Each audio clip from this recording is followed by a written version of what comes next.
اس لیے میں تجھے کچھ نصیحت کر رہا ہوں، میری بات دھیان سے سن۔ باپ تھا نا، حضرت عباس اپنے بیٹے سے کہہ رہے میں تمہیں کچھ نصیحت کر رہا ہوں، دھیان سے سنو۔ کا پہلی بات یہ ہے، یہ آپ کو سنا رہا ہوں مسلمانوں کے امام سے خیر خواہی کس طرح رکھنی۔ جریر کہنے لگے اگر تجھے اس کا 500 دے دوں۔ وہ اور حیران ہوا کہ یہ کیا کہہ رہا ہے، اس کو تو کم کرنا چاہیے، یہ بڑھا رہا ہے۔ تو اس نے پھر جھٹکا کہ یہ مذاق نہ کرو میرے ساتھ، لینا لو، نہیں لینا نہ لو۔ جریر بڑھاتے رہے، 500 کے بھی کہا میں 600 دیتا ہوں، پھر 600 کے کہا 700 دیتا ہوں، 800 پہ اس سے گھوڑا خریدا۔ جب وہ گھوڑا بیچ کے چلا گیا اور اس کو جریر نے 800 گن کے دے دیے، تو لوگوں نے کہا حضرت یہ کیا کیا آپ نے، آپ کو تو کم کروانے چاہیے تھے، ہمارے ہاں تو کمال اس کا ہوتا ہے جو ریٹ توڑوا لے گروا لے، آپ بڑھا کے اس کو اتنے ڈبل کر کے دے دیے۔ کیونکہ اگر روٹی نہیں ملی تو فاقے کر کے بھی زندگی گزر جائے گی، پانی نہیں ملا تو پیاس زیادہ سے زیادہ اتنی اوپر جا سکتی ہے کہ موت آ جائے، اس سے آگے نہیں جائے گی۔ رہائش نہیں ملی تو لوگ سڑکوں پہ بھی سو جاتے ہیں، فٹ پاتھ پہ بھی سو جاتے ہیں۔ تو دنیا جیسی کیسی ہو یہ کٹ جاتی ہے، آخرت کا معاملہ جیسا تیسا ہو نہیں کٹے گا۔ قسم ہے فجر کی۔ عبداللہ بن عباس رضی اللہ عنہ جو قرآن کے سب سے بڑے مفسر ہیں، وہ فرماتے ہیں اس فجر سے مراد قربانی والے دن کی فجر ہے۔ وَلَيَالٍ عَشْرٍ، قسم ہے 10 راتوں کی۔ عبداللہ بن عباس رضی اللہ عنہ فرماتے ہیں ان 10 راتوں سے مراد یہ ذوالحجہ کی پہلی 10 راتیں۔ جس چیز کی اللہ قسم کھائیں گے وہ کوئی مضبوط چیز ہوگی نا، ہلکی پھلکی قسم تو انسان نہیں کھاتے، اللہ کیسے کھائیں گے؟ جب بھی اللہ کے نام پہ خرچ کرنے کی بات ہوتی ہے نا تو یاد رکھیں اس سے مقدار مقصود نہیں ہوتی۔ اللہ مقدار تو دیکھتے ہی نہیں ہے، اللہ اس میں اخلاص دیکھتے ہیں وہ کتنا ہے۔ اللہ کوالٹی چیک کرتے ہیں، کوانٹٹی چیک نہیں کرتے۔ تعداد اللہ کے ہاں نہیں مانی جاتی، اللہ کے ہاں کوالٹی مانی جاتی ہے کہ کس کوالٹی سے دے رہا ہے۔ صلى عليك الله صلواتا دائما فالعز والفوز ليس إلا فيك۔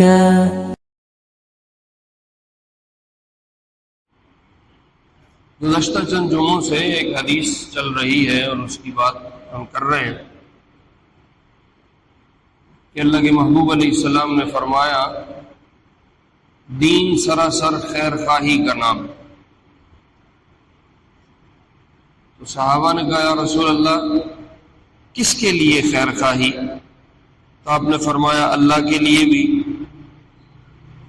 اللہ کی کتاب کے لیے بھی، اللہ کے رسول کے لیے بھی صلی اللہ علیہ وسلم۔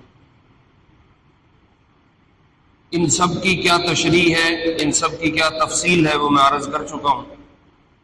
2 چیزیں آپ نے اور ارشاد فرمائیں، ولی ائمۃ المسلمین، جو مسلمانوں کے امام ہیں ان کے لیے بھی خیر خواہی رکھنا، یہ ایمان والے کا مزاج ہے، یہ ایمان والے کی شان ہے۔ مسلمانوں کے امام کون ہیں اس پہ محدثین نے پھر بحث کی ہے۔ کچھ حضرات کی رائے میں مسلمانوں کے امام وہ ہیں جو ارباب حکومت ہیں، جن کے پاس کوئی سرکاری عہدہ ہے، کوئی حکومتی منصب ہے، یا وہ مسلمانوں کو کسی بھی طرح اپنی سربراہی میں لیڈ کر رہے ہیں، وہ مسلمانوں کے امام۔ تو کہا ان سے خیر خواہی رکھنا، ان کے ساتھ بھلائی کا معاملہ کرنا، جائز امور میں ان کی اطاعت کرنا، جو قوانین جو احکام وہ بناتے ہیں یا چلاتے ہیں اس میں ان کی پیروی کرنا، نظام حکومت چلانے میں جو انتظام ہے ان کا، انصرام ہے ان کا، اس میں بے جا دخل اندازی نہ کریں۔ جہاں جہاں وہ عام لوگوں کی مصلحت اور فائدے کے قوانین بنائیں ان میں ان کی اطاعت کرنا۔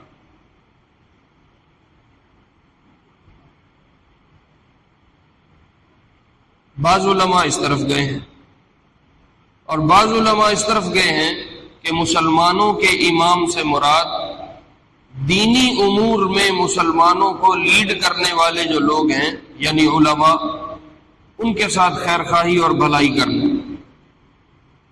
تو یہ دونوں طرح کے لوگ امام ہیں، ان حضرات کی رائے لے لو وہ بھی بالکل ٹھیک ہے، ان کی رائے لے لو وہ بھی بالکل سمجھ میں آتی ہے۔ بہرحال مسلمانوں کو لے کر چلنے والے جو چند سربراہ ہوں گے، چاہے وہ حکومتی لیول پہ ہوں چاہے وہ دینی لیول پہ ہوں، ان کی قدر کرنا، ان کے ساتھ بھلائی کا معاملہ کرنا، یہ ایمان والے کی شان نبی علیہ السلام نے ارشاد فرمائی۔ حضرت عمر رضی اللہ عنہ بڑے صحابہ میں ہیں، اور حضرت ابن عباس، عبداللہ بن عباس ہے رضی اللہ عنہ، یہ بہت چھوٹے تھے، ان کی عمر بہت بھی ہوئی تو 12-15 سال ہو گئی۔ جب حضرت عمر رضی اللہ عنہ کو خلیفہ بنایا، خلافت آئی ان کے پاس، تو وہ ابن عباس کو بلا کے ان سے مشورہ کیا کرتے تھے چیزوں میں، اس لیے کہ عبداللہ بن عباس رضی اللہ عنہ کے پاس تفسیر کا سب سے زیادہ علم موجود تھا صحابہ میں، قرآن کی تفسیر سب سے بہترین عبداللہ بن عباس جانتے تھے رضی اللہ عنہ، باوجود اپنی کم عمری کے۔ ان کو اللہ کے نبی علیہ السلام کی طرف سے دعا تھی کہ اللہ اس کو اپنی کتاب کا علم دے، تو اس دعا کی برکت تھی کہ ان کے پاس قرآن کا علم سب سے زیادہ تھا۔ تو حضرت عمر رضی اللہ عنہ اکثر ان کو بلا کے چیزوں میں ان سے مشورہ کرتے تھے کیونکہ وہ قرآن کا علم زیادہ جانتے تھے۔ یوں کہہ لو آسان لفظوں میں کہ عبداللہ بن عباس حضرت عمر کی کیبنٹ کا حصہ تھے، کابینہ کا حصہ تھے۔ تو حضرت عمر رضی اللہ عنہ نے حضرت عباس رضی اللہ عنہ نے، جو حضرت عبداللہ بن عباس کے والد ہیں، حضور کے چچا ہیں، مشہور صحابی ہیں، حضرت عباس نے اپنے بیٹے کو بلایا، عبداللہ بن عباس کو، اور فرمانے لگے میں دیکھ رہا ہوں کہ عمر تجھے اپنے مشوروں کے لیے بلاتا ہے اور تجھے اپنے کابینہ کے حصوں میں بٹھاتا ہے، اس لیے میں تجھے کچھ نصیحت کر رہا ہوں، میری بات دھیان سے سن۔ باپ تھا نا، حضرت عباس اپنے بیٹے سے کہہ رہے میں تمہیں کچھ نصیحت کر رہا ہوں، دھیان سے سنو۔ کا پہلی بات یہ ہے، یہ آپ کو سنا رہا ہوں مسلمانوں کے امام سے خیر خواہی کس طرح رکھنی۔ تو حضرت عباس نے اپنے بیٹے کو پہلی نصیحت کی، لا تفشین سرہ، اگر عمر تیرے ساتھ کوئی رازداری کی بات کرے، کوئی مشورہ کرے، تو اس کا راز لوگوں میں ظاہر نہیں کرنا۔ تو مسلمانوں کے امام سے ایک خیر خواہی تو یہ ہے کہ اگر ان کی کوئی بات معلوم ہو جائے تو اس کو اپنے تک رکھے، اس کو پوری دنیا میں ڈنڈورا نہ پیٹتا پھرے۔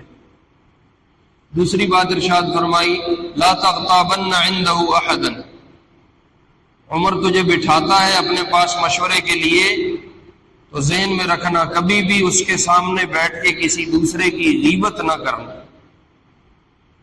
تو اس لیے جب بھی کوئی بڑا آپ کو اپنے قریب کرے، چاہے وہ فیکٹری کا بڑا ہے، چاہے وہ کسی آفس میں بڑا ہے، چاہے وہ کسی شہر کا بڑا ہے، چاہے وہ ملک کا بڑا ہے، تو کبھی کسی دوسرے مسلمان کی اس کے پاس بیٹھ کے غیبت نہ کرو۔ یہ حضرت عباس کی نصیحت ہے اپنے بیٹے کو۔ ہمارے ہاں جو تھوڑے سے کسی سیٹ پہ منصب پہ آ جاتے ہیں نا، اس کے ارد گرد ایک مجمع اکٹھا ہو جاتا ہے خوش آمدیوں کا، چاپلوسوں کا، اور وہ بیٹھ کے ان کو طرح طرح کی لگاتے رہتے ہیں، سناتے رہتے ہیں، کان بھرتے رہتے ہیں۔ تو فرمایا لا تغتابن عنده احد، تجھے عمر اپنے قریب کر رہا ہے، اس کے سامنے کبھی کسی کی برائی نہ کرنا۔ اور تیسری بات ارشاد فرمائی، لا یجربن علیک کذبا، بیٹا وہ تجھے اپنے قریب کر رہا ہے، کبھی بھی اس کو تیرے اوپر جھوٹ کا تجربہ نہ ہو کہ تو جھوٹ بھی بول لیتا ہے، کبھی بھی اس کے پاس بیٹھ کے جھوٹ نہ بول۔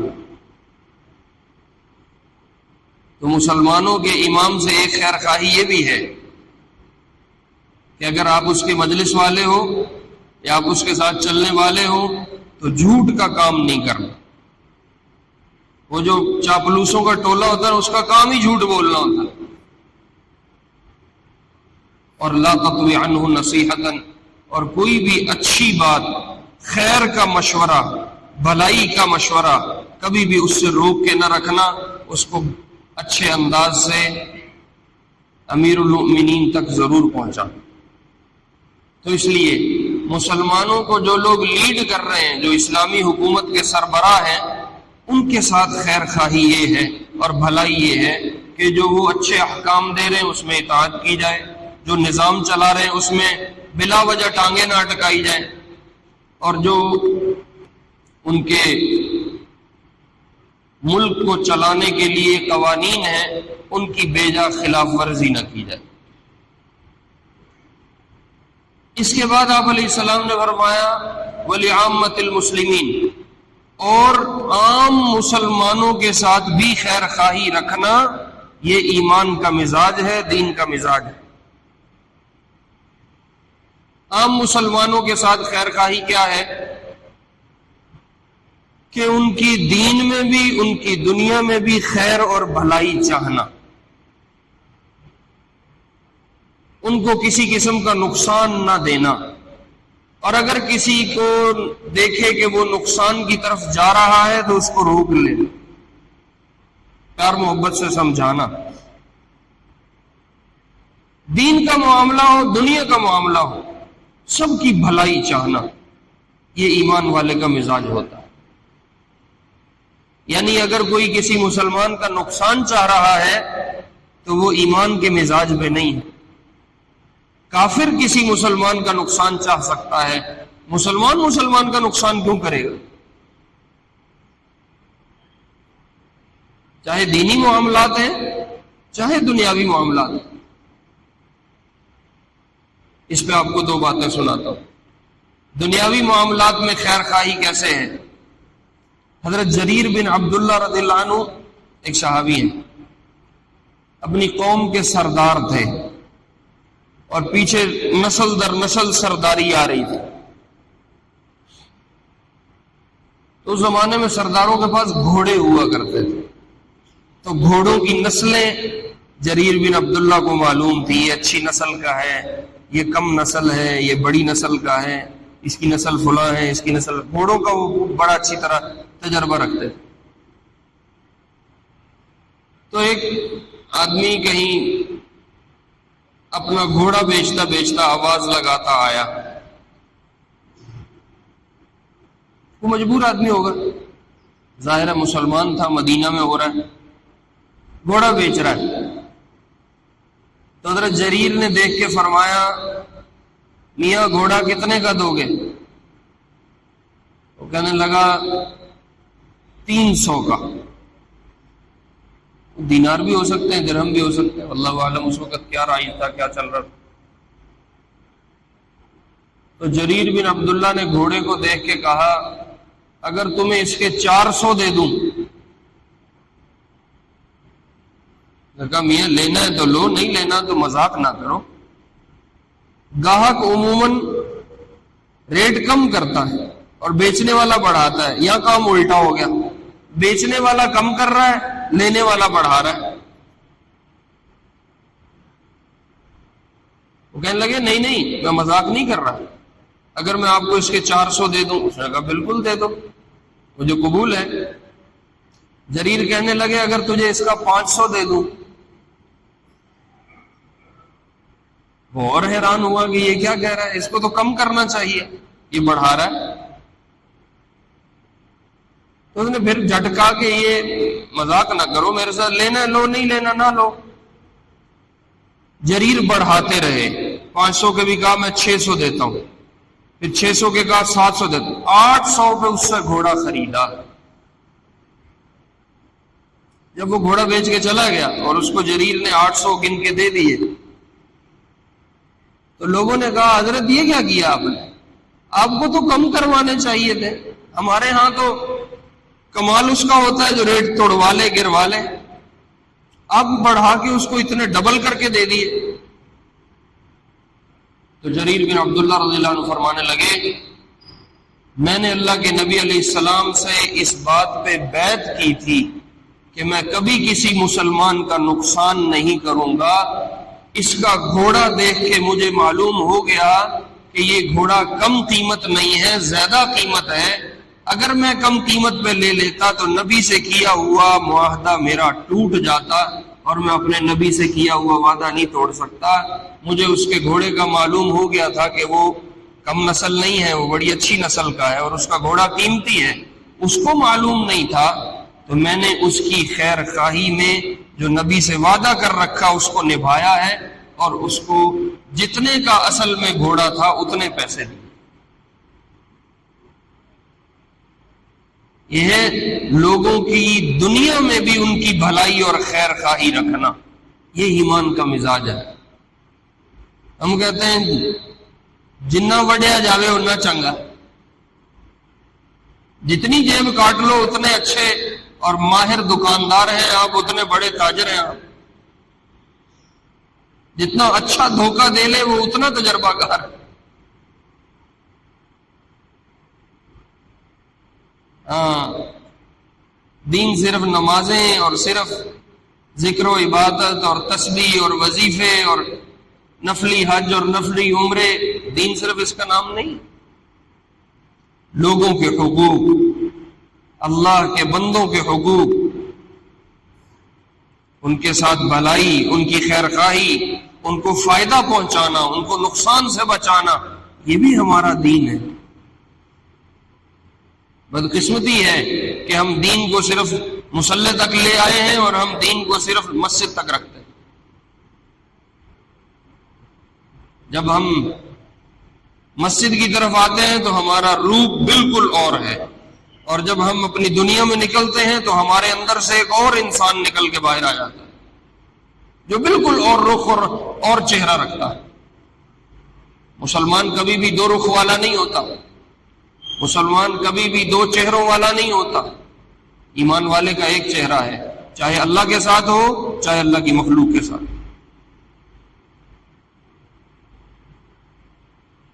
اور دینی معاملات میں خیر خواہی، اس سے بڑی اور نیکی کیا ہوگی؟ اس پہ ایک سناتا ہوں آپ کو، حدیث میں آتا ہے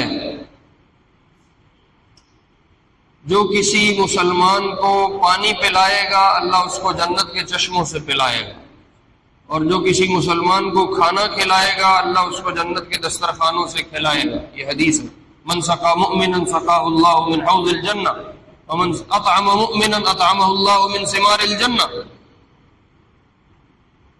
ایک روایت میں مختصر کر رہا ہوں، اللہ قیامت میں ایک آدمی کو بلا کے پوچھیں گے میں نے میرے بندے تیرے سے پانی مانگا، تو نے مجھے پانی نہیں پلایا، وہ کہے گا یا اللہ میں کیسے پانی پلا سکتا ہوں، کیف اسقیک وانت رب العالمین۔ اللہ فرمائیں گے میری مخلوق میں سے فلاں بندے نے تیرے سے پیاس میں پانی مانگا تھا، تو نے اس کو پانی نہیں پلایا، اگر تو اس کو پانی پلاتا تو تو گویا مجھے پانی پلا دے۔ اس نے تیرے سے میں نے تیرے سے کھانا مانگا، تو نے مجھے کھانا نہیں کھلایا، وہ کہے گا کیف اطعمک وانت رب العالمین، یا اللہ سارا جہان آپ سے لے کے کھاتا ہے، میں آپ کو کیسے کھلاؤں گا؟ تو اللہ فرمائیں گے استطعمک عبدی فلان، میرے ایک فلاں بندے نے تیرے سے کھانا مانگا تھا، فلم تطعمہ، تو نے اس کو کھانا نہیں کھلایا، اگر تو اس کو کھلا دیتا گویا تو مجھے کھلا دیتا۔ اگر کسی انسان کی اتنی سی ضرورت پوری کرنے پہ اتنا ثواب ہے کہ گویا آپ اللہ کو کھلا رہے ہیں، گویا آپ اللہ کو پلا رہے ہیں، تو آپ سوچو جو آدمی کی انسان کی حقیقی ضرورت کو پورا کرے گا اس کو اللہ کتنا زیادہ ثواب اور اجر دیتے ہیں، اس کو اللہ کا کتنا قرب ملتا ہوگا۔ کیونکہ میرے عزیزوں میرے پیاروں، ہر انسان کی دو طرح کی ضروریات ہیں، ایک ضروریات عارضی ہیں، ایک ضروریات مستقل ہیں، حقیقی ہیں۔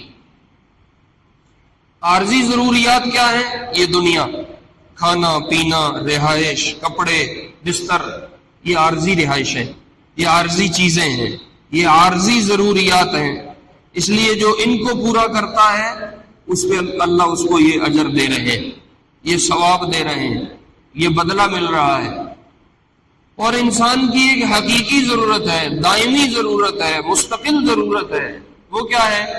مرنے کے بعد جو ایک نہ ختم ہونے والی زندگی ہے، اس میں انسان کے پاس نیک اعمال ہوں، جنت کا سامان ہو، اللہ کی رضا ہو، اللہ کی بخشش کا سامان ہو، یہ اس کی حقیقی ضرورت ہے۔ کیونکہ اگر روٹی نہیں ملی تو فاقے کر کے بھی زندگی گزر جائے گی، پانی نہیں ملا تو پیاس زیادہ سے زیادہ اتنی اوپر جا سکتی ہے کہ موت آ جائے، اس سے آگے نہیں جائے گی۔ رہائش نہیں ملی تو لوگ سڑکوں پہ بھی سو جاتے ہیں، فٹ پاتھ پہ بھی سو جاتے ہیں۔ تو دنیا جیسی کیسی ہو یہ کٹ جاتی ہے، آخرت کا معاملہ جیسا تیسا ہو نہیں کٹے گا۔ یہاں کا دکھ درد ایک دن ختم ہو جائے گا، آخرت کا دکھ درد ختم نہیں ہوگا۔ یہاں کا چین سکون بھی ایک دن ختم ہو جائے گا، آخرت کا چین سکون ختم نہیں ہوگا۔ اس لیے دنیا کی ضرورتیں عارضی ہیں، آخرت کی ضرورتیں حقیقی ہیں۔ تو اگر کسی نے عارضی ضرورت پوری کر دی، اللہ اتنا ثواب دیتے ہیں، اپنا اتنا قرب دیتے ہیں۔ تو جو کسی کی دین کی ضرورت پوری کرے گا، اللہ اس کو کتنا قرب دیں گے، کتنا اجر دیں گے، کتنا ثواب دیں گے۔ کسی کو نماز پہ کھڑا کر دینا، کسی کو قرآن کی تلاوت پہ لے آنا، کسی کو روزے کا پابند بنا دینا، کسی کو ذکر تسبیح تلاوت کا پابند بنا دینا، یہ اس کی حقیقی ضرورت پوری کرنا۔ تو اگر دنیاوی ضرورت پوری کرنے میں اتنا ثواب ہے تو حقیقی ضرورت پوری کرنے پہ اللہ کتنا اجر دے۔ تو اس لیے لوگوں کے دین کی فکر کرنا، وہ قرآن کی تلاوت پہ آ جائیں، خواتین ہیں تو وہ پردے کرنے لگ جائیں، اللہ کے حکموں کو پورا کرنے والی بن جائیں۔ لوگوں کی نماز چھوٹ رہی ہے، لوگوں کی فرض روزے چھوٹ رہے ہیں، لوگوں کی زکاتیں کئی سال کی پڑی ہیں، لوگوں پہ حج فرض ہے، کئی سال سے نہیں کرتے۔ تو اس کی فکر کرنا، اس میں لوگوں کی خیر خواہی کرنا، اس میں لوگوں کا فائدہ چاہنا، ان کے پیچھے پھرنا، یہ بہت بڑی نیکی ہے، بہت بڑا خیر کا کام۔ تو اس لیے مسلمانوں کے ساتھ بھلائی اور خیر خواہی کا معاملہ رکھنا یہ ایمان والے کا مزاج ہے، یہ مسلمان کا مزاج ہے جو حضور علیہ السلام اپنی امت کو دے کے گئے۔ اللہ رب العزت ہمیں کہے سنے پہ عمل کی توفیق دے۔ یہ چند باتیں تھی حدیث سے متعلق جو میں نے عرض کر دی۔ ایک دو باتیں ذو الحجہ کے متعلق عرض کرتے ہیں، پھر انشاءاللہ سنتیں پڑھ کے نماز پڑھیں۔ آج سے یا کل سے ذو الحج کا مہینہ شروع ہو جائے گا، اور ذو الحج کے جو پہلے 10 دن ہیں یہ بہت زیادہ فضیلت والے ہیں، اللہ کے ہاں ان کی بڑی اہمیت ہے، بڑی قدر ہے۔ بلکہ بعض علماء کے ہاں تو رمضان کے دنوں کے علاوہ اگر کوئی خاص دن اور عبادت والا کوئی وقت ہے تو وہ یہ 10 دن ہے ذو الحج کے۔ قرآن میں اللہ نے ان 10 دنوں کی قسم کھائی، والفجر، قسم ہے فجر کی۔ عبداللہ بن عباس رضی اللہ عنہ جو قرآن کے سب سے بڑے مفسر ہیں، وہ فرماتے ہیں اس فجر سے مراد قربانی والے دن کی فجر ہے۔ وَلَيَالٍ عَشْرٍ، قسم ہے 10 راتوں کی۔ عبداللہ بن عباس رضی اللہ عنہ فرماتے ہیں ان 10 راتوں سے مراد یہ ذو الحجہ کی پہلی 10 راتیں۔ جس چیز کی اللہ قسم کھائیں گے وہ کوئی مضبوط چیز ہوگی نا، ہلکی پھلکی قسم تو انسان نہیں کھاتے، اللہ کیسے کھائیں گے؟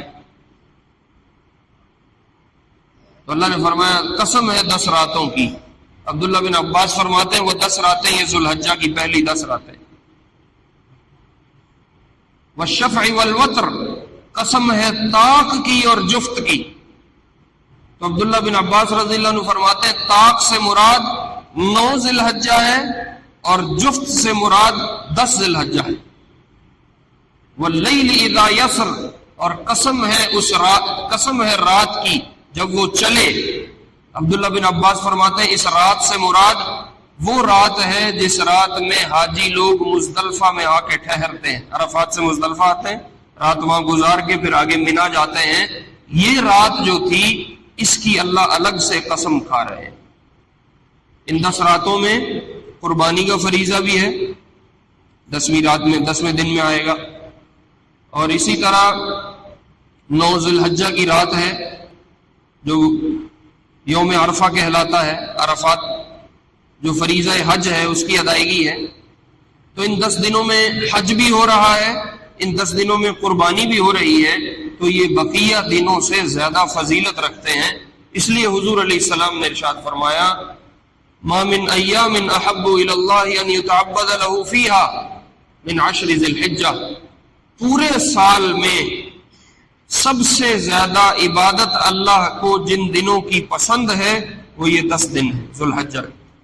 پھر آپ نے فرمایا یعدل صیام کل یوم منها بصیام سنہ، ان 10 دنوں میں ایک دن کا روزہ 1 سال روزہ رکھنے کے برابر ہے۔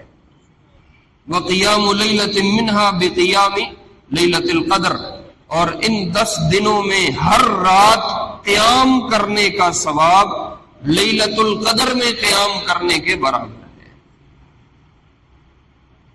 تو اس لیے ہمت ہو تو ان 10 دنوں میں انسان دن کا روزہ بھی رکھے اور اسی طرح رات کا قیام بھی کرے۔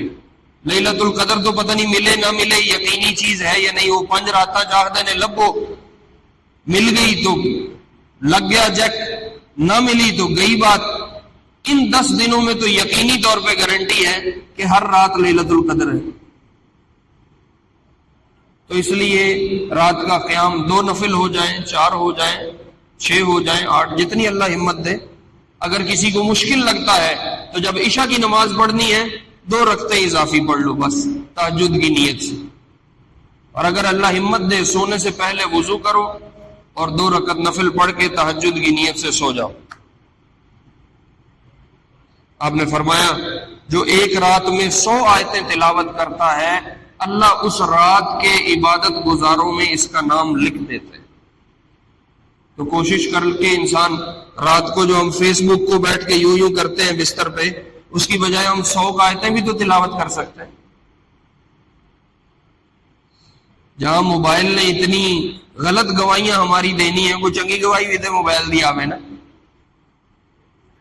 تو اس لیے تھوڑی بہت رات کو قرآن کی تلاوت ہو جائے، وہ 2 رکعت نفل ہو جائیں، کہ یہ 10 دن بہت فضیلت والے ہیں۔ اور اگر کسی کو ہمت نہیں ہے، وہ 10 روزے نہیں رکھ سکتا، شوگر ہے، بلڈ پریشر ہے اور مسائل ہیں، اور اب جسم میں جان نہیں ہے اور محنت مشقت والا کام ہے، تو کم از کم 9 ذی الحجہ کا روزہ ضرور رکھے۔ 9 ذی الحجہ آپ نے فرمایا صیام یوم عرفہ انی احتسب علی اللہ ان یکفر السنہ التی قبلہ والتی بعدہ۔ 9 ذی الحجہ کا روزہ میں اللہ سے گمان رکھتا ہوں، حضور فرما رہے میں اللہ سے گمان رکھتا ہوں کہ پچھلے پورے 1 سال کے اور اگلے پورے 1 سال کے گناہوں کا کفارہ کر دے گی۔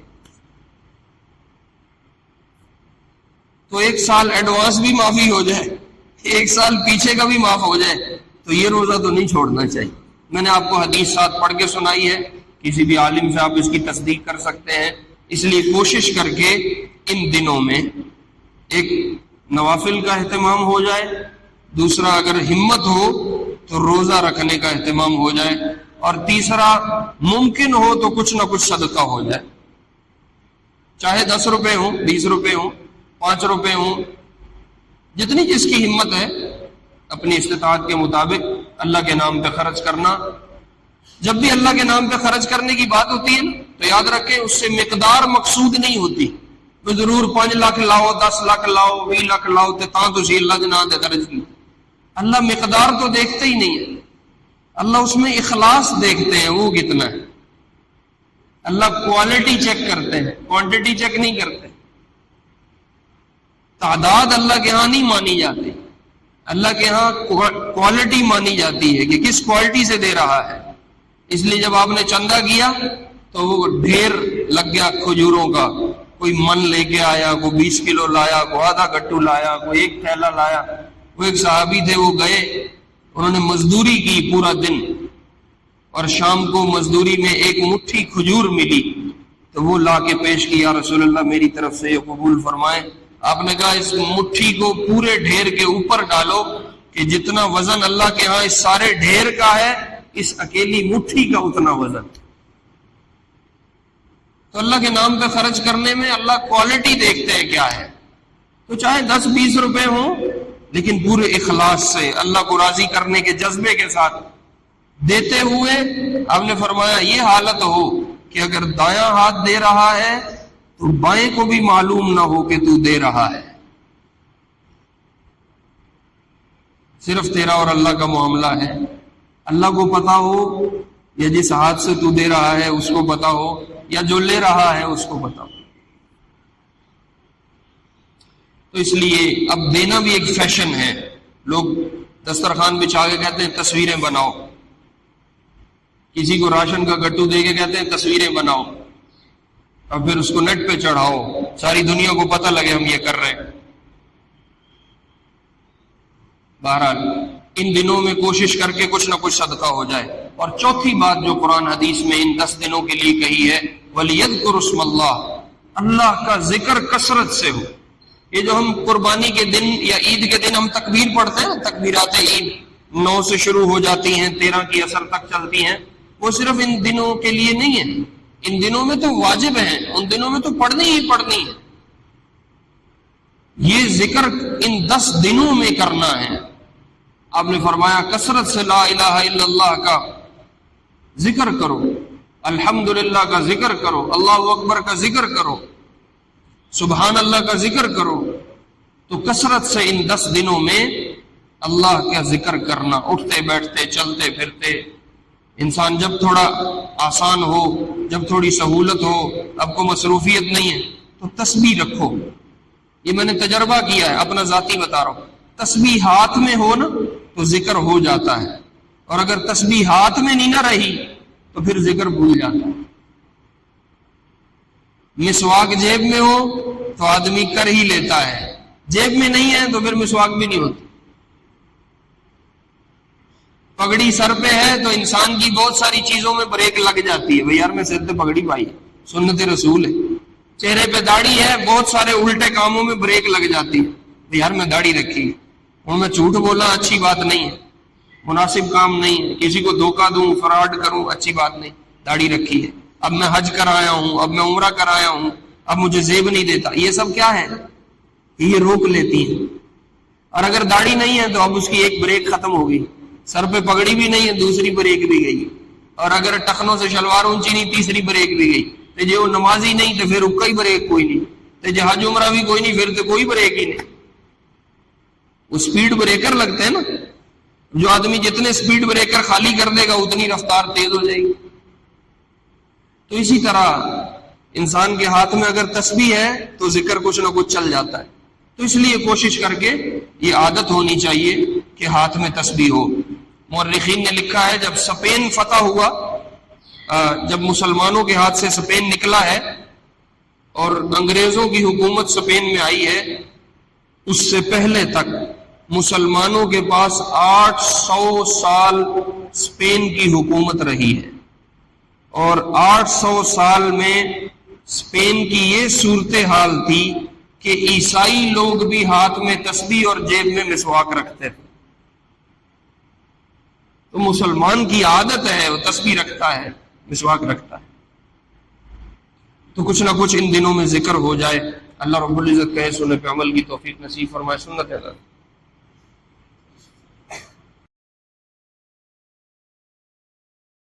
صلى عليك الله صلواتا دائما فالعز والفوز ليس إلا فيك